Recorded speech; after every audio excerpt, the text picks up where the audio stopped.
water, holy water. Somebody pour me water. Madu kwano mbiro. Obibu de muzakono. Hey, madu kwano mbiro. Hey, wala mobio. Oti wela mobio. Oba wala mobio. Somebody should pour me water. Holy water. Quench the fire. Somebody should pour me water and quench the fire. Oh, pour me water. This girl somebody should pour me water. Hey, somebody should pour me water. This girl somebody should pour me water. Pour me water.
Quench this feeling.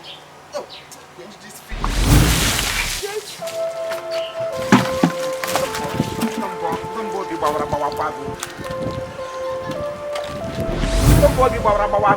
Imo! Hello? Imo! Anacha. Ogene! It's my Ogene. Ogene! I hope I quench the why you water? Up at Ranonibo. Why you water? I don't know you water. You have no good minute. No, you water up at Ranonibo. Ogene! I won't. Ogene, which one with Imo? Kaya! Here could come.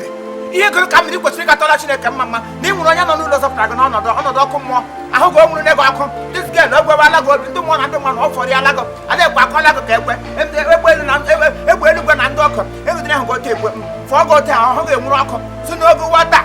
Went to your fire. Nogan, didn't for it. What did you put in your college? Your Miranda Taplos. You're going to kind. What am I, Bago? Buru ko na gbogbo ndi mo de pe ni ijire panyo. Awu fire brigade. Mo ka. Awu mo fire brigade.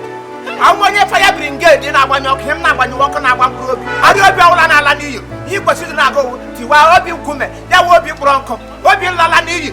O ma shi be go na offices.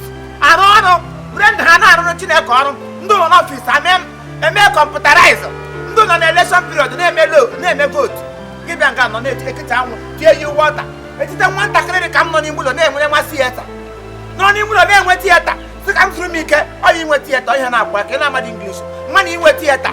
O wi izi ike, o ya theater. No n'imbulo na emege theater. Gi titem no na. Ka m mo na anya gi wonye ahụ ga ajo yi. Ọkụ ge muru na. Imo iwu nwanyị. Iwu nwanyị. So somebody can be anybody. Somebody can be God. It can be God. It can be anything. Holy water. Nga buru mmiri agosira gosi mmiri sọfara mbaka. Ọkọchị mmiri ga wụnyekọ ọkụ na-agbaga n'ahụ na iwe ekwensu. Ahụ ga ọchịbekwa yi. Ikwesịrị ịdị na Chineke mma. Ịhụrụ Savior. Savior nọ n'ụlọ ifu n'otu tata anọ ma within the neighborhood. Ọkụ na-enwuru gị n'ahụ. Fọdụ water ọwụ na ka na-ada n'English. Pour me water. No me water. How will you know mmiri eno na-eke ka ndị ya brigade? Mo ka ya. Onye fire brigade. Imo ye bukum tawo. Mike.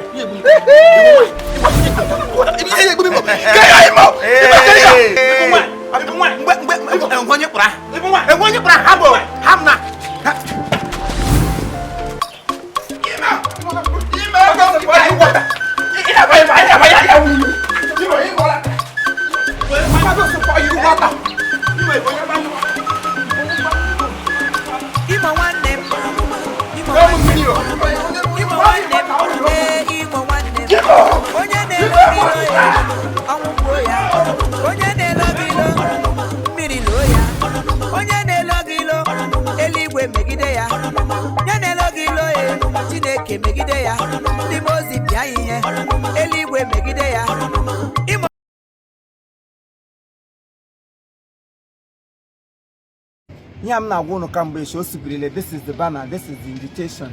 This is the church. I am live at the St. Teresa's Catholic Church, Mbato Parish, Ekwe, where it will be happening on the 1st of January.